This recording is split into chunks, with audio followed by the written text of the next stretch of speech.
Hi, welcome back to Guru Grit. My name is Monica. Amongst other spiritual things, I am an astrologer and I love reading birth charts. So in today's video, I just wanted to explain to you how I work and how I personally read a birth chart. I cannot speak for anyone else, but if you'd like to know more, I have a TikTok and you can email me at gurugritinfo@gmail.com. And just, come say hi and let's just vibe. So, speaking of vibing, I really wanted to make this video because I've gotten amazing feedback from an incredible client. So big thank you to Ale, thank you so much. And what happened was I decided to start posting that I offer readings in, I think, December of 2020. I think I sold one like just before the 31st. And since January, I've sold over 130. And I just couldn't believe it. And I didn't really think about it very much that I've looked at so many charts in like less than a year. And the reason is that it's always been something I really care about, but I've never done it like on the internet. It's always been like in person and like face to face. And it's just been a very lonely path for me personally. I don't expect other people to care about what I like or what I do, but I didn't actually realize until I started to interact with other people who are kind of like me. And it's just very moving and I get very emotional. So if anyone's ever written me or left a review, I promise you it made me ugly cry and just like sob. It made me want to fall on my knees, and it's been very, very emotional, but it's been very overwhelming because I spent my whole life, being very interested in spirituality since I was 12. And there's just a lot of things I didn't do because I was very interested in this work. And there's a lot of things that I chose not to do because I felt that my path was different than what everyone else was doing. Not because it was better, but just because it was mine. And not because it was worse, but it felt right to me. So, for the first time in my life, I just feel that it took me so long to share with others. And I honestly, people are like, I never thought that, but I never thought anybody would care as much as I do. And it's just been so loving. I've just felt so loved. And it made all the times I felt that maybe I was missing out or that I was extremely lonely, but I knew that I was doing what was best, is finally coming to show some kind of energetic reward. It's coming full circle. I feel super, super like in the ocean of love. I'm just like swaying back and forth. So as a big thank you to all of you, I'm going to just show you how I do it. So if you're interested in learning or anything like that, go check my Etsy, ask me questions. I'm always here for you. You don't have to go it alone. It's really boring. So just let me know if you want someone to talk to. So first of all, I have to crack my neck, excuse me. I cast the chart. Usually at nighttime. I don't know why, I just do. I don't sleep very early either, so that's probably it, a bit nocturnal. And the first thing, there is a formula and there is like a strategy, but if there's anything that immediately catches my eye, the first thing that stands out, even if it's not the thing somebody might consider important, like maybe I see a debilitated Mars in Libra, and somebody else might go, oh my God, you have a Jupiter in Cancer, he's exalted, we're gonna talk a lot about that. That didn't catch my eye, I don't know. It's like, I'll mention it, but I'm going for that thing. So I always trust my instinct. I trust my impulses. My intuition's really powerful. I get like a flutter in my solar plexus and I just do it. I don't know, I just do. Then I take a walk every night because that's what I do anyways.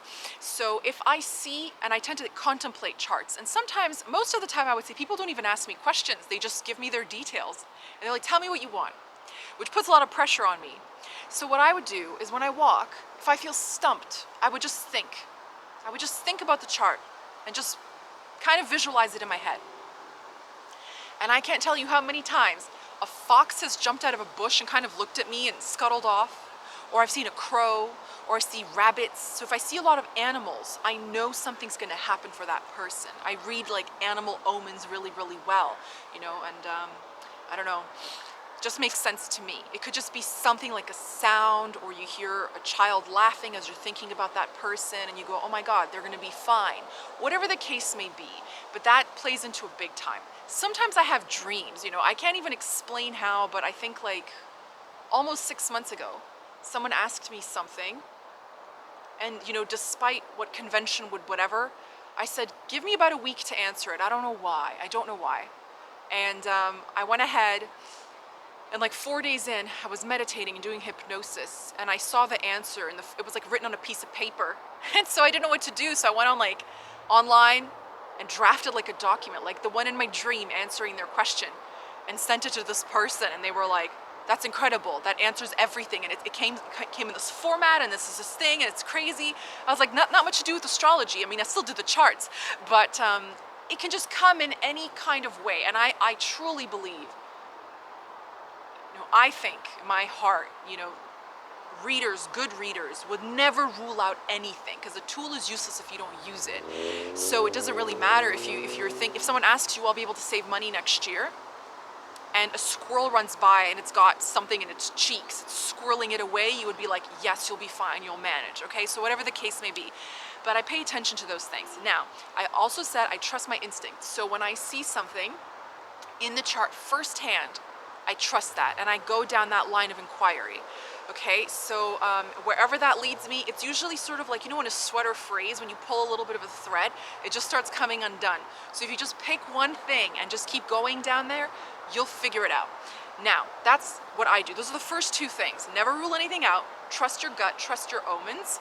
And two is trust the first thing you see. So even though I do the reading in a strategic order, I'll go like ascendant, sun, moon, blah, blah, blah. The thing that caught my eye first will always get the most airtime, because there's a reason. There's a reason. See, it's like codes and symbols, and I'm just interpreting them. I'm like translating it back to that person. So it's not like you're telling them it's important. You're telling them you think it's important. Their soul will decide what it keeps and when. So you don't have much leverage, actually, as any kind of person in any sort of, what do they call them, divinational arts or something like that. You just do the bidding of the person who seeks you. It's really humble work. It's very energy intensive. I'm very tired after I record. I can just fall asleep and take a nap, but I have things to do, so I'm just tired all the time because I can't do that. But it's okay. It's my good pleasure to do it, and I'm happy to do it. And it's powerful. It just feels really energy intensive. I put a lot of energy into every single one that I do. I don't skim over anything.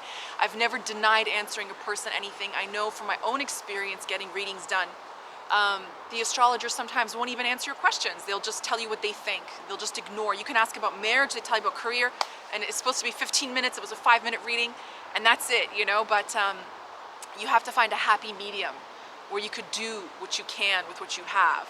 So that's the thing I want to say, like ethically, just try your best, okay? And know that that person might be trying their best as well.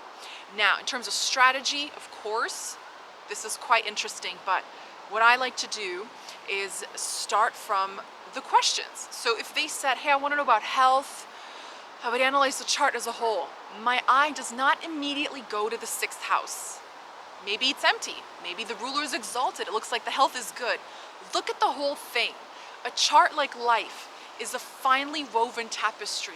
It has details. It has more than just a pattern or a solid color. It has a texture. It has something. So look at everything. Don't rule out anything. That's what I would say. And the houses, I feel, are really underused. They talk to each other. Planets talk to each other. So what I would do is, let's say, okay, the 6th house, okay, it's empty. Let's say it's Cancer. Does the moon sit in its own sign? No, it's empty. Okay, does it sit in Taurus? Is it exalted? Okay, it might be okay. Is it in an uncomfortable sign? Is it sitting with Saturn, which is really punishing? Is it debilitated? Start to add some flavor, start to layer it, look at the aspects. And then you want to do that for all of the houses, all of them. You can answer anything by doing this, I'm telling you now. To what degree is totally up to you, but let's say they say, about my father, no problem. 9th house is the father, where does that ruler go? Okay, I love Liz Green. She was like my OG top tier fascination when I started. And she said, 10th house is seen as father, but the 4th house could have been father in ancient times because the man was bound to the house. He built the house that you live in. So check the 4th maybe, check the 10th. Check Saturn, it's an authority figure, and always check the sun. The sun is the father.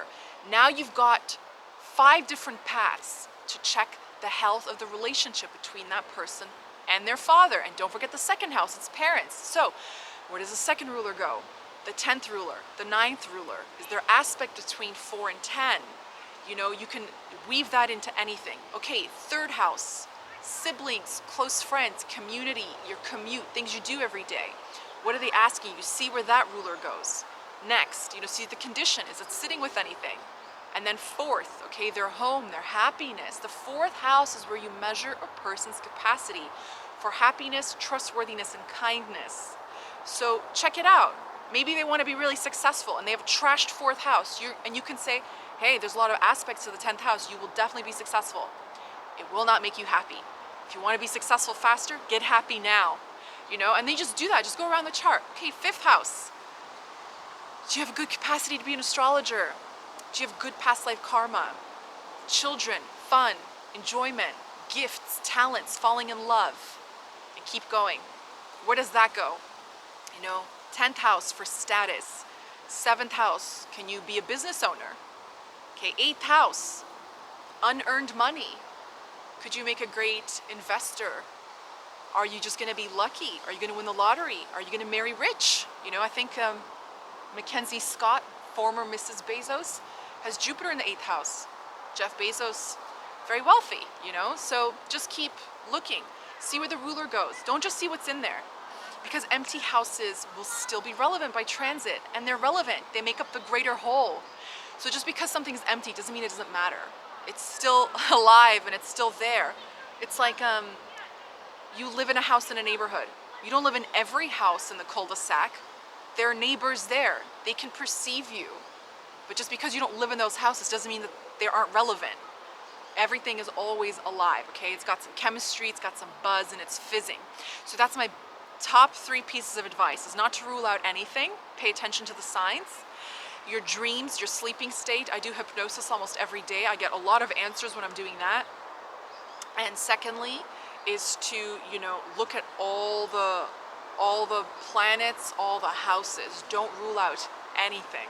So just because, if somebody's asking about marriage and they have a trashed 7th house, doesn't mean they'll never be married? Probably not, because statistically most people get married. So you want to ask them, do you want to be married, or do you want to be happily married? Or do you want to get married just once? Me personally, like I said, I want to get married as much as I can. I think that's great. I like people who are just brave. I'm not very brave in romance. Was it like Elizabeth Taylor and Zsa Zsa Gabor? Just collect them. Just collect them all. It's like Pokemon or something.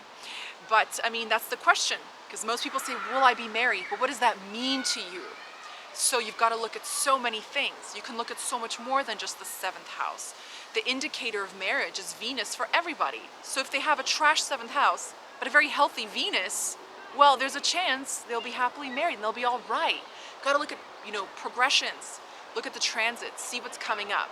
And just remember, human life is never, ever, ever boring.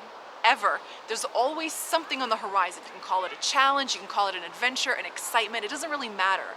But just remember, nothing stays the same forever. Love is the only exception to this rule. So when you're reading for people, make sure you kind of pad that answer a little bit. It's like, will I be married? Yeah, you will.